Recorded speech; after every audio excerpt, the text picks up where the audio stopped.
Facebook page, and hopefully we'll be able to get replies from our speakers after they leave us. So we'll do the best we can with that. But let's start with a question from our audience today for Professor Collier. Can you comment on Thomas Piketty's proposal in Capital in the 21st Century that the best way to combat growing inequality is to develop transparency and then institute a progressive tax on capital? Okay, thanks. First of all, let's start with transparency of wealth. And I think that's really important. It's something I've also been fighting for. It's very pertinent for Africa.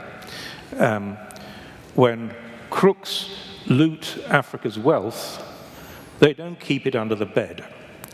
What they do is they go to London, they go to lawyers, and the lawyers set up what's called shell companies.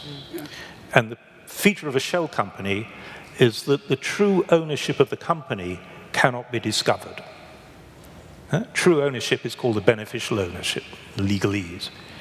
And then, having gone to the lawyers, they nip round the corner to the bankers, and they set up a bank account in an offshore bank, Cayman Isles or something like that. And they've got two layers of secrecy. The banks in the Cayman Isles won't say who owns the bank account, and the company, you can't discover who owns the company. And so the crook who's pocketed public money cannot be apprehended. That money cannot be tracked. And so one of the things I've been fighting for is to flush out true beneficial ownership. Britain's Prime Minister, until a month ago, David Cameron, also believed passionately in this, and so he changed the law in Britain. Now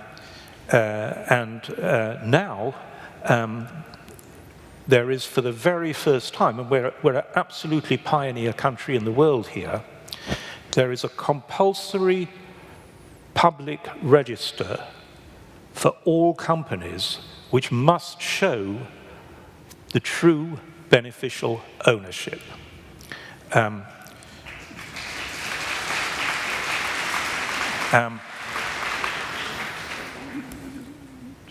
Cameron felt sufficiently strongly about this that when it was Britain's turn for the G8 3 years ago, he actually brought me to the closing lunch of the leaders. So there was President Obama, Chancellor Merkel, and so on, and me, and Cameron said, explain to them what matters, why this matters. And I did. And I have to say, President Obama came up to me at the end and said, I believe in this. I said, take it to Delaware.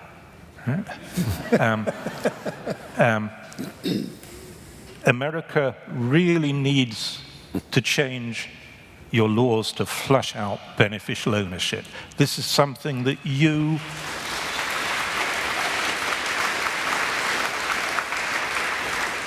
I can't do it, I'm not an American citizen, but you can, you are. And with social media nowadays, you can ignite a network which actually delivers this. Right? What's happened is a disgrace. Cameron also brought together, for the first time ever, all the heads of the 18 overseas territories, the British overseas territories where these banks are, and he read the Riot Act. So you've got to be transparent. Now, some of the overseas territories have become the most transparent on earth. And so you've got really absolute cutting-edge transparency leaders like Bermuda alongside gangster places like the Cayman Isles. That has got to be fought as well. Right? So, and how do you do it? Well, if you've got a company that's registered with a bank account in the Cayman Isles, you know of such a thing, what's it doing? Why is it there? So, please do something about that. The same battle I've already spoken about on land ownership in Africa, which, again, needs a torch shined on it. As to the tax on wealth, I'm wary of the rhetoric of vilifying the rich, to be honest. You know, in Victorian Britain, there was a distinction, a stupid distinction, between the deserving and the undeserving poor. To my mind, that's a stupid distinction because, first of all, most poor people are deserving, but even the ones that are not, we've got to help. And so it's not a productive distinction. But let's try using the distinction between the deserving and the undeserving on the rich. Sure. There, it's got some mileage. Yeah, I agree. Here. And is my thing on? Is my phone on? Can Yep. you hear me? Yep. You all? You can hear me. Paul, in your talk, the one word that I missed, and I kept missing it, and I was anxious to hear it. It would have made my heart so much fuller, is the market. You talk a lot about organizations, and I agree with what you say. You need incentives, and I especially agree. I've written 3 long books on it, which you'll hear about this afternoon, on ethics and the conversation in the society about what's honorable and what's not. I think that's the heart of your argument, and it's crucial. I agree with it. Go, Paul. But what I didn't hear is the role of markets and freedom in markets. Freedom to start a shop at the corner. Freedom, I mean, look, South Africa is the only African country that I know at all well. And in South Africa, to start a company, you need the permission, if a foreigner, let's talk about a foreigner. Foreigners who want to invest in South Africa, would love to start companies in South Africa, have to go through a bureaucracy, and it takes years to get permission to open a factory or something, which is crazy. So how about that? How about the market? Deirdre, let's hear it now. Markets really matter. Yay! And let me put my money where my mouth is. I'm working with the new head of the World Bank's International Finance Corporation, which is the private sector arm of the World Bank. Pro bono, I should hasten to add. But what his mission, he's redefined the mission of the IFC as creating markets in countries where they don't exist. What's the RSP? The RSP? IFC, International Finance Corporation. Right. So the mission of that organization is going to be creating markets where they're currently missing. So, well, wait a second. Creating markets, you mean some guy from the World Bank is going to go to say, hey, look, I'll create a market? No. Don't you just let people do it? So it's partly a regulatory issue. It's partly encouraging proper, reputable firms to go and do business in places that at the moment they'd rather not go to. That's, that's to put the cat in charge of the canaries, I'm afraid. So, we might not agree on this, but I'd want the canaries to sing by themselves. But okay. I think there's a role. Markets are public entities. Oh yeah. I don't think so. I think they're the spontaneous order that comes from people making deals. But but I agree with so much of what you say that I don't want to undermine. Okay. Yeah. So what is the when you're talking about the productivity of the firm and the lack of productivity with the artisan. So what is the role, or what role does foreign investment play, foreign firms coming into a country? I mean, does that become an island and with very little spillover effects, or are there ways that there are spillover effects so you get the knowledge to deal with complexity spills over into the local entrepreneurs? Let's take an example of Bangladesh, where we can see this has happened over the years. So Bangladesh has got a huge garments industry, huge, many, many billions of dollars of exports. It's played a vital social role because it provided jobs for young women. And that changed the power relationships within the family. Sunday night I was having dinner with young Bangladeshi friends, and they were saying, this was the key dynamic in Bangladesh, which changed gender relationships. So, the first garment factories that went to Bangladesh were foreign firms. At the end of the first year, they had a very high quit rate amongst their workforce because a lot of the workers said, we can do this. And they did. A pioneer firm that hits the right thing is hugely social beneficial. It generates imitation. Yeah. And that is a big social benefit. It's not a benefit to the firm. Right.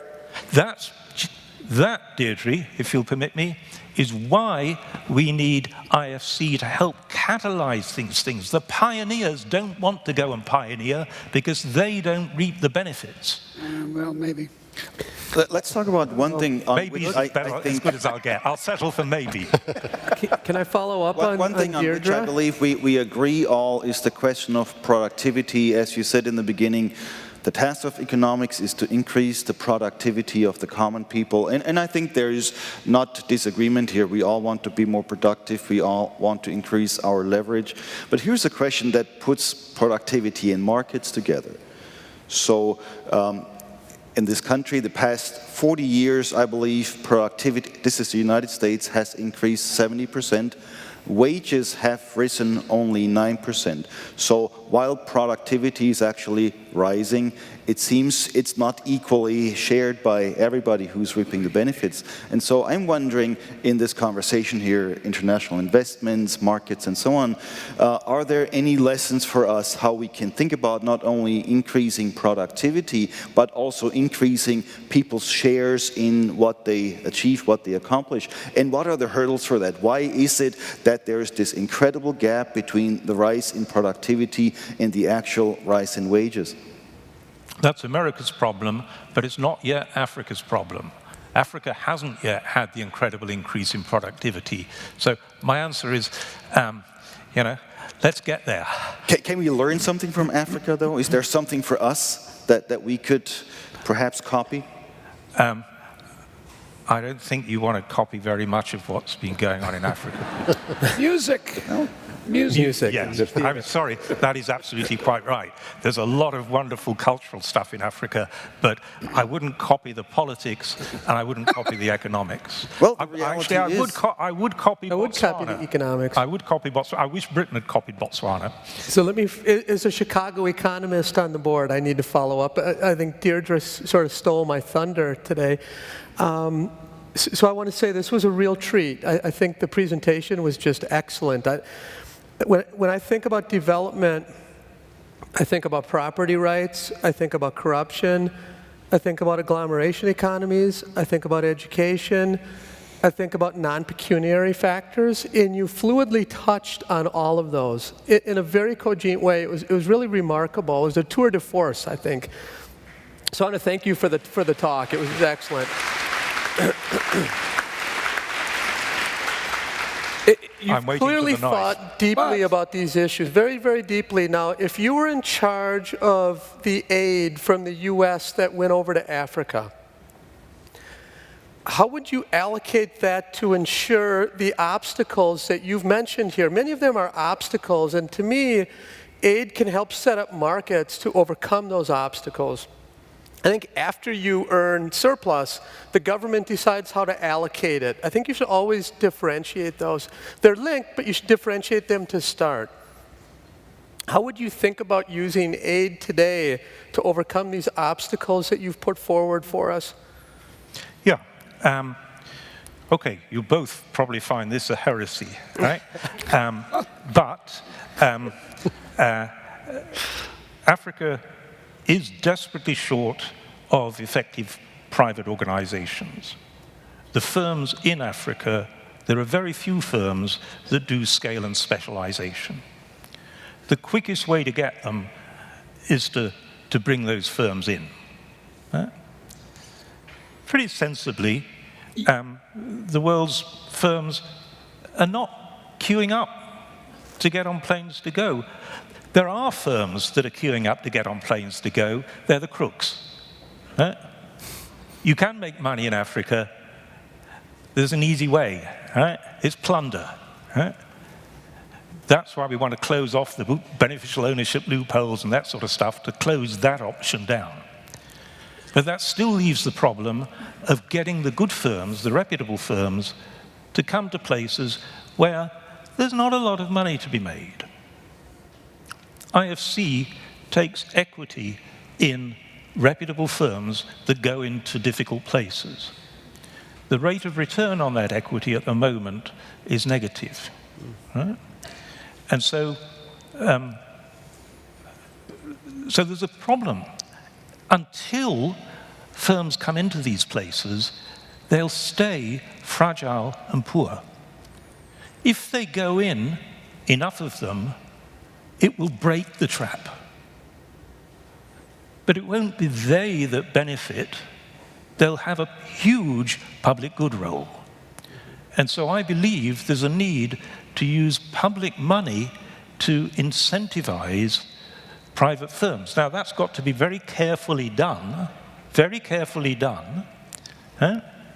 it could be designed in such a way that it was incentive compatible.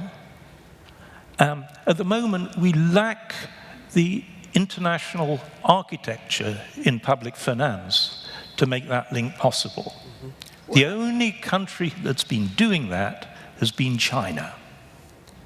And some of what China's done in Africa is terrible. Some of what it's done is pretty dramatically good. And we need to get into that game, but with clean rules.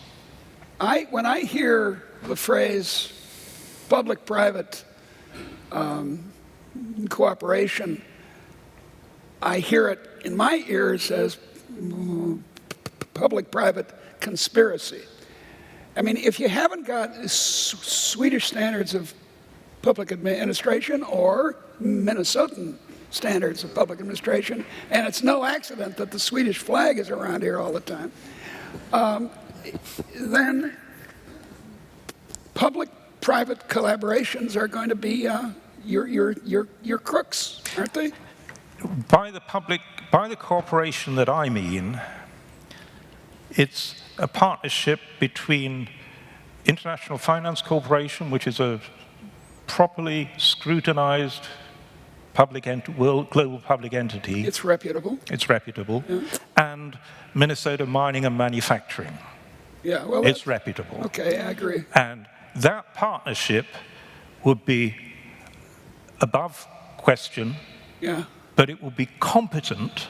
Yeah, and the core skills that MMM has built over the years are desperately needed in environments that the MMM board quite sensibly says, let's not bother. I suggest you don't use any corporations from Illinois. I'm so sorry.